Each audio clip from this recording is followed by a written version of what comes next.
Hello friends, എല്ലാവർക്കും സുഖമോ ദേവി സീരിയലിൻ്റെ ഇന്നത്തെ എപ്പിസോഡിൻ്റെ റിവ്യൂയിലേക്ക് സ്വാഗതം.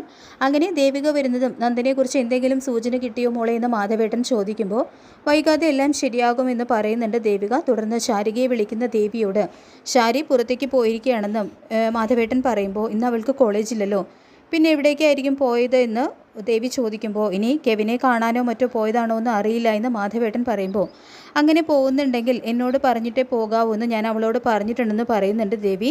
നിങ്ങൾ രണ്ടുപേരും പുറത്തേക്ക് പോയിട്ട് തിരിച്ചു വരുന്നത് വരെ നെഞ്ചിനുള്ളിൽ തീയാണ്. സമാധാനത്തോടെ ഉറങ്ങിയിട്ട് എത്ര നാളായെന്നറിയോ? നിന്റെ കാര്യവും മറിച്ചല്ല എന്ന് അച്ഛനറിയാമെന്നെല്ലാം മാധവേട്ടൻ പറയുമ്പോൾ എന്നാലും ശാരി എവിടേക്കായിരിക്കും പോയത്? ശാരിയുടെ മേൽ ആ കെവിനോ ഇസബെല്ലയ്ക്കോ എന്തെങ്കിലും സംശയം വന്നു കഴിഞ്ഞാൽ എല്ലാം കുഴപ്പത്തിലാകുമെന്ന് പറഞ്ഞുകൊണ്ട് വല്ലാതെ തന്നെ വറീഡ് ആവുന്നുണ്ട് കേട്ടോ ദേവിക. പിന്നീട് കാണിക്കുന്നത് ശാരി കെവിനെ കാണാനായിട്ട് എത്തുന്നു. തുടർന്ന് സന്യാസ ജീവിതത്തിൻ്റെ കാര്യങ്ങളെക്കുറിച്ചെല്ലാം കെവിൻ പറയുമ്പോൾ എന്താ ഇപ്പോൾ അങ്ങനെയൊക്കെ തോന്നാൻ? കെവിൻ ചേട്ടൻ എന്നെ മടുത്തു തുടങ്ങിയോ, അതോ മറ്റ് പെൺകുട്ടികളുടെ ആലോചന വല്ലതും വന്നോ എന്ന് ചോദിക്കുമ്പോൾ ശാരി എന്നെ ഏത് രീതിയിലാണ് സ്നേഹിക്കുന്നത്? സീരിയസ് ആയിട്ടാണോ അതും വെറും ടൈം വൈസ് ആയിട്ടാണോ എന്ന് കെവിൻ്റെ ചോദ്യത്തിന് സീരിയസ് ആയിട്ടാണെന്നാണ് ശാരി മറുപടി കൊടുക്കുന്നത്. ഇവനെന്താ ഇതുവരെ ഇല്ലാത്ത രീതിയിലൊക്കെയാണല്ലോ സംസാരിക്കുന്നത്. എൻ്റെ നീക്കത്തെക്കുറിച്ച് ഇവന് സൂചന കിട്ടിയോ എന്നും മനസ്സിൽ തോന്നിപ്പോകുന്നുണ്ട് കേട്ടോ ശാരിക്ക്. തുടർന്ന് വീണ്ടും കെവിൻ്റെ മുഖത്തെ ആലോചനയൊക്കെ ശ്രദ്ധിക്കുന്ന ശാരി എന്താ പ്രശ്നം എന്ന് ചോദിക്കുമ്പോൾ നമുക്കിടയിലുള്ള ഈ പ്രായ വ്യത്യാസം നിനക്കൊരു പ്രശ്നമായിട്ട് തോന്നുന്നുണ്ടോ എന്ന് ചോദിക്കുമ്പോൾ പ്രായത്തിലേ അല്ലല്ലോ മനസ്സിനെയല്ലേ നമ്മൾ സ്നേഹിക്കുന്നത്, മനസ്സിന് പ്രായമാകാതിരുന്നാൽ മതി എന്ന് ഉരുളയ്ക്കുപ്പേരി പോലെ ശാരി മറുപടി കൊടുക്കുന്നു. അതുകൂടി കേൾക്കുന്നതോടുകൂടി തന്നെ ഇവൻ എന്തോ മനസ്സിലായിട്ടുണ്ടെന്ന് തന്നെ ശാരിക ഉറപ്പിക്കുകയാണ്. തുടർന്ന് ശാരി നിനക്ക് ഞാൻ മാച്ച് അല്ല എന്ന് നിനക്ക് തോന്നിയിട്ടുണ്ടോ എന്ന് ചോദിക്കുമ്പോൾ എന്താ കെവിൻ ചേട്ടൻ ചോദിക്കുന്നത്? കെവിൻ ചേട്ടന് എന്നോടുള്ള ഒരു പ്രണയമൊക്കെ മടുത്തു തുടങ്ങിയോ എന്ന് ചോദിക്കുമ്പോൾ നിനക്ക് എന്നെ മടുത്തോ എന്ന് കെവിൻ തിരിച്ചു ചോദിക്കുന്നതും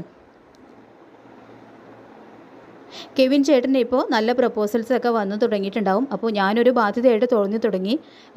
മറ്റൊരു വിവാഹത്തിലേക്ക് പോകാനായിട്ട് ഒരു കുറ്റബോധമുണ്ട്. എങ്കിൽ ഒന്ന് തുറന്ന് പറഞ്ഞാൽ മതി, ഞാൻ വീട്ടിൽ സംസാരിച്ചോളാം എന്ന് പറയുന്നുണ്ട് കേട്ടോ ശാരി. തുടർന്ന് നീ എന്നെ വിട്ടു പോകാതിരുന്നാൽ മതി, ഞാൻ നിന്നെ ഒരിക്കലും വിട്ടുപോകില്ല എന്ന് പറയുന്നുണ്ട് കെവിൻ. നമുക്ക് കുറേ കാര്യങ്ങളൊക്കെ സീരിയസ് ആയിട്ട് സംസാരിക്കാനുണ്ടെന്ന് പറയുമ്പോൾ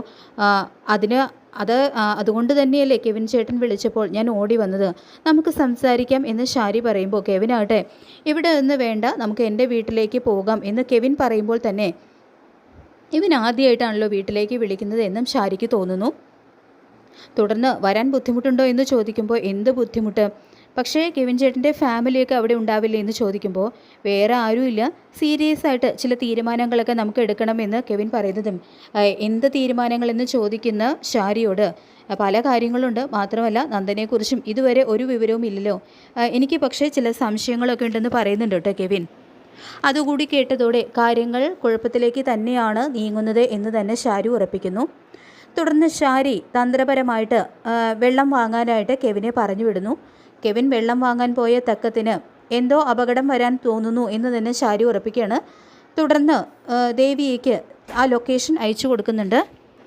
മാത്രമല്ല കെവിൻ്റെ കൂടെയാണ് എന്നുള്ളൊരു മെസ്സേജും അയക്കുന്നുണ്ട്. അപ്പോൾ ശാരികയുടെ ആ മെസ്സേജ് കാണുന്ന ദേവിയേക്കാണെങ്കിൽ വല്ലാതെ തന്നെ ടെൻഷൻ ആവുന്നുണ്ട് കേട്ടോ. അതിനുശേഷം ഋഷിയെ കാണാനെത്തുന്ന പ്രകാശ് പറയുന്നുണ്ട് നന്ദനെ കൊടുക്കാൻ വേണ്ടിയിട്ട് നീ കൂടെ കൂട്ടിയിരുന്ന ആ കെവിനില്ലേ, അവൻ മഹാതരികിടയാണ്.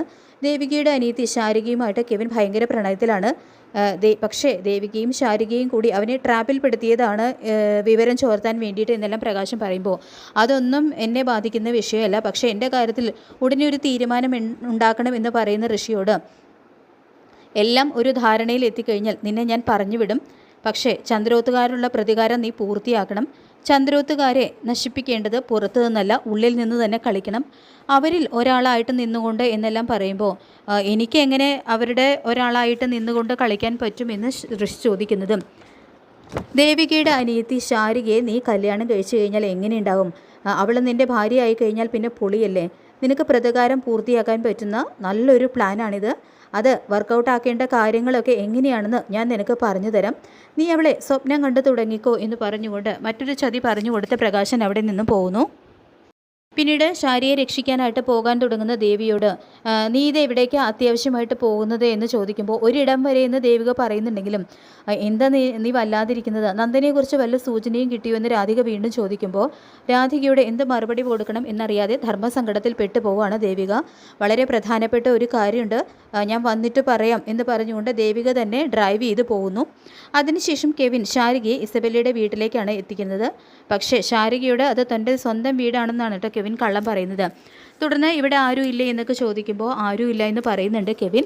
തുടർന്ന് കെവിൻ ശാരികയെ അകത്തേക്ക് കൂട്ടിക്കൊണ്ടു പോകുന്നു. അപ്പോൾ വാതിലാണെങ്കിൽ തള്ളി തുറക്കുമ്പോൾ ആരും ഇല്ല എന്നല്ലേ പറഞ്ഞത്, എന്നിട്ട് എന്താ കതക് തുറന്നിട്ടിരിക്കുന്നത് ചോദിക്കുമ്പോൾ ഞാൻ സാധാരണ കതക് പൂട്ടാറില്ല എന്നും കെവിൻ കള്ളം പറയുന്നു. തുടർന്ന് നമുക്ക് എന്തെങ്കിലുമൊക്കെ കുടിച്ച് റിലാക്സ് ആയിട്ടിരുന്ന് സംസാരിക്കാം, ഞാൻ കോഫി ഇട്ടുകൊണ്ട് വരാം എന്ന് പറഞ്ഞുകൊണ്ട് കെവിൻ പോകാൻ തുടങ്ങുമ്പോൾ വേണ്ട എന്ന് ശാരി പറയുമ്പോൾ ആദ്യമായിട്ട് വരുന്നതല്ലേ എന്ന് കെവിൻ വീണ്ടും പറയുന്നതും എന്നാൽ ഞാൻ തന്നെ പോയി കോഫി ഇടാം എന്ന് ശാരിക പറയുമ്പോൾ ശാരിക ഇവിടെ ഇരുന്നാൽ മതി, ഞാൻ കോഫി ഇട്ടുകൊണ്ട് വരാമെന്ന് പറഞ്ഞുകൊണ്ട് കെവിൻ അടുക്കളയിലേക്ക് ചെല്ലുന്നു. വീണ്ടും ദേവിയേക്ക് താൻ നിൽക്കുന്ന ആ ഒരു ലൊക്കേഷൻ മാപ്പ് അയച്ചു കൊടുക്കുന്നുണ്ട് കേട്ടോ ശാരിക കെവിൻ അറിയാതെ. എന്തായാലും ആ ലൊക്കേഷൻ കാണുന്ന ദേവിയേക്കാണെങ്കിൽ അത് ഇസബെല്ലയുടെ വീടാണെന്ന് തന്നെ മനസ്സിലാകുന്നു. അങ്ങനെ ശാരി ദേവികയുടെ വരവും പ്രതീക്ഷിച്ച് നിൽക്കുന്ന സമയത്താണ് ഹലോ എന്ന് പറഞ്ഞുകൊണ്ട് ഇസബെല്ല വരുന്നത്. ഇസബെല്ലയെ അപ്രതീക്ഷിതമായിട്ട് കണ്ട് ഞെട്ടിപ്പോകുന്നുണ്ട് കേട്ടോ ശാരി. തുടർന്ന് നീ ആള് കൊള്ളാലോ, ചേച്ചിയെ പോലെ തന്നെ നീയും വേല് ചാടിയല്ലേ, അതിൽ അത്ഭുതമൊന്നുമില്ല, ഒരു പുളിങ്കൊമ്പ് കാണും, അതിലേക്ക് മെല്ലെ ചാഞ്ഞു കഴിഞ്ഞാൽ പിന്നെ ജീവിതം സുഖമാണല്ലോ അല്ലേ. ദേവിക പക്ഷേ നിന്നേക്കാൾ ഡീസൻ്റാണ്, അവൾ പ്രണയിച്ച ആളെ ആദ്യം താലി കെട്ടി എന്നിട്ട് മാത്രമേ ഈ വരവും പോക്കും ഉണ്ടായിരുന്നുള്ളൂ എന്നെല്ലാം പറഞ്ഞുകൊണ്ട് ശാരികയെ ഇൻസൾട്ട് ചെയ്യുന്നു.